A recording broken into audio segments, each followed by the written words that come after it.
आप सभी का बहुत बहुत स्वागत है अष्टावक्र गीता के इस 11वें प्रकरण में। आज हम इस प्रकरण के चौथे सूत्र को समझने का प्रयास करेंगे।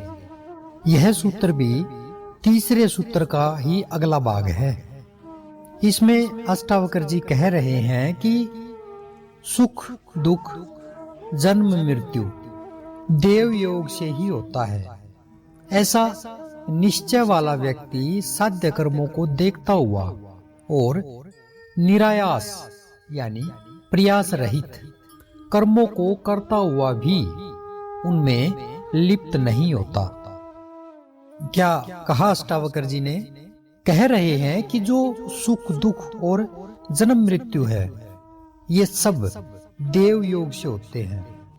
देव योग यानी इससे पहले वाले प्रकरण में हमने देव योग क्या है इसको समझा था, लेकिन थोड़े से शब्दों में यहाँ पे देव योग के बारे में थोड़ा सा हम जान लेते हैं कि देव योग यानी क्या।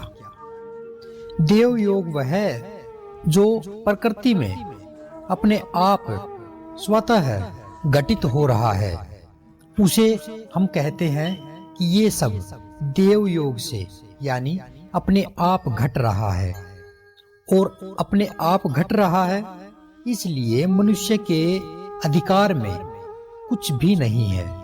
वह कुछ नहीं कर सकता, कुछ नहीं बदल सकता। अगर वो बदल सकता, अगर उसके अधिकार में बदलना होता तो क्यों फिर मनुष्य दुखी और मृत्यु से हमेशा डरा रहता, इससे भी मुक्त हो जाता। किंतु वो ऐसा नहीं कर सकता। वह केवल प्रकृति को भोग सकता है। जो भी प्रकृति ने उसे दिया है केवल वो उसको भोग सकता है। इसलिए अष्टावक्र जी यहाँ पे कह रहे हैं कि जो ज्ञानी होते हैं वो इस समस्त कार्यों को देव योग से हुआ मानते हैं और कहते हैं कि जो भी घट रहा है वो प्रकृति के भीतर अपने आप घट रहा है। और इसी बात को निश्चय करके योगी यानी ज्ञानी करने योग्य कर्म को बिना किसी प्रयास के करता चला जाता है और उसमें लिप्त भी नहीं होता। इसलिए ज्ञानी हर एक कर्म को, हर एक रिजल्ट को, परिणाम को देव योग से होना मानने के कारण उसमें कर्ता बन के उससे लिप्त नहीं रहता, बल्कि उससे मुक्त हो जाता है। और इसी बात को श्री कृष्ण गीता में अर्जुन को समझा रहे हैं कि तू कर्म करता चला जा, फल की चिंता मत कर। फल तो उस प्रकृति के, उस भगवान के हाथ में है। तू अपना कर्म कर बस। और ऐसा करते हुए तू जो अहंकार है, जो अहमता है, उस भावना से मुक्त हो जा। यही सेम बात यहाँ पे अष्टावक्र जी कह रहे हैं कि जो बुद्धिमान व्यक्ति सभी कामों को देव योग से हुआ मानते हैं और अपने सही कर्म का चुनाव करके उसे बिना किसी आसक्ति के, बिना कर्ता बने बैठे कर देते हैं, बिना अहंकार के कर देते हैं, वही कर्म करने योग्य होता है और वही कर्म करना चाहिए। उसी कर्म से फिर परम शांति मिलती है और वह उन कर्मों में लिप्त भी नहीं होता। वो केवल एक दृष्टा मात्र रह जाता है। ऐसे कर्म करने में श्रम नहीं होता, बल्कि आनंद मिलता है। तनाव से मुक्त रहता है, चिंता से मुक्त रहता है। हार जीत, लाभ हानि, जय पराजय, सफलता असफलता सब उसी का है। मैं केवल उपकरण मात्र हूँ, निमित्त मात्र हूँ। ऐसा मानने वाला ज्ञानी निर्भर, चिंता मुक्त, तनाव मुक्त होकर जीता है। इसके विपरीत जो अज्ञानी है वो स्वयं को कर्ता मानकर बैठ जाता है और यही उसका अहंकार है। और इसके पीछे वो फल की इच्छा करता है और फिर काम करता है कि ये करने से मुझे ये प्राप्त हो जाएगा, और इसी चिंता में वह दुखी रहता है, अशांत हो जाता है और तनावग्रस्त रहता है। और ये एक मनोवैज्ञानिक सत्य है, और साथ ही इसमें आध्यात्मिक सत्य भी है कि ऐसा कर्म करने वाला ज्ञानी कर्म फल का भोक्ता नहीं होता। ज्ञान को उपलब्ध हुआ व्यक्ति फल की कामना रहित होकर कर्म करता है। क्या कहा? जो व्यक्ति ज्ञानी हो गया, आध्यात्मिक हो गया, वो ही व्यक्ति केवल कामना रहित होकर किसी काम को कर सकता है। इसके अलावा जो भी व्यक्ति कोई भी काम करता है तो वो उस काम को अपनी वासना, अपनी कामना, अपनी आसक्ति के कारण करता है। इसके बिना वो किसी काम को कर ही नहीं सकता। पर ज्ञानी बिना किसी कामना के समाज के कल्याण के लिए कोई कार्य करता है।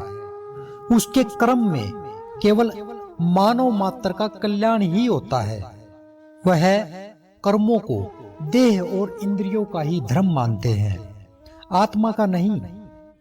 इसलिए उनमें किसी प्रकार का कोई कर्तापन नहीं होता, किसी प्रकार की कोई आसक्ति नहीं होती, जिससे कर्मों के फल का विधान उस पर लागू नहीं होता।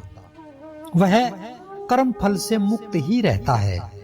भारतीय अध्यात्म इसी कारण से देव योग यानी भाग्य, ईश्वर, फलेच्छा आदि के त्याग पर विशेष जोर देता है, जिससे वह शांति से जी सके, चिंताओं से, परेशानियों से, तनावों से मुक्त रह सके। इस क्रम में आपने जाना कि इंसान के जीवन में किसी प्रकार का जो तनाव आता है, सुख दुख आता है, जन्म मृत्यु घटती है, ये सब देव योग से ही होती है, यानी अपने आप प्रकृति में घटित हो रही हैं। कल तक जो बीज था वो उचित मौसम मिलने पर, उचित मिट्टी, हवा, पानी मिलने पर वृक्ष बन जाता है, क्योंकि बीज के भीतर वृक्ष बनने की संभावना है। और वही वृक्ष फिर धीरे धीरे मृत्यु को भी प्राप्त हो जाता है अपने बहुत सारे बीज छोड़ करके। अब बहुत सारे बीज उनमें से उगते हैं, बहुत सारे मिट जाते हैं, और बहुत सारे ऐसे ही पड़े रह जाते हैं जिनका कुछ नहीं होता। पर उचित समय आने पर, मौसम आने पर, मिट्टी मिलने पर वह भी खिल पड़ते हैं, वह भी आसमान को छूने की पूरी कोशिश करने लग जाते हैं। और ये सारी की सारी जो घटनाएं हैं ये प्रकृति में अपने आप घट रही हैं। इसलिए जो ज्ञानी है वो इनको देख करके, समझ करके आगे बढ़ता है कि जो कुछ भी संसार में घट रहा है वो अपने आप घट रहा है, इसमें मैं किसी प्रकार का कोई कर्ता नहीं हूँ। और चूंकि मैं कोई कर्ता नहीं हूँ तो मुझे किसी कर्म के साथ आसक्त रहने की आवश्यकता भी नहीं है। इसलिए मैं कोई भी कर्म अगर करूंगा तो वो समाज के कल्याण के लिए और प्रकृति के भलाई के लिए ही करूंगा। ये ज्ञानी की बातें हैं। पर इसके विपरीत जो अज्ञानी है वो किसी भी काम को फल की इच्छा के बिना नहीं करता। इसलिए वह हर कार्य को कभी करने योग्य, कभी ना करने योग्य, कभी स्वार्थ के कारण, कभी अपनी वासना के कारण करता है, और इसीलिए वो दुखी और भ्रमित रहता है। अगले सूत्र में कल फिर मिलेंगे। तब तक के लिए नमस्कार।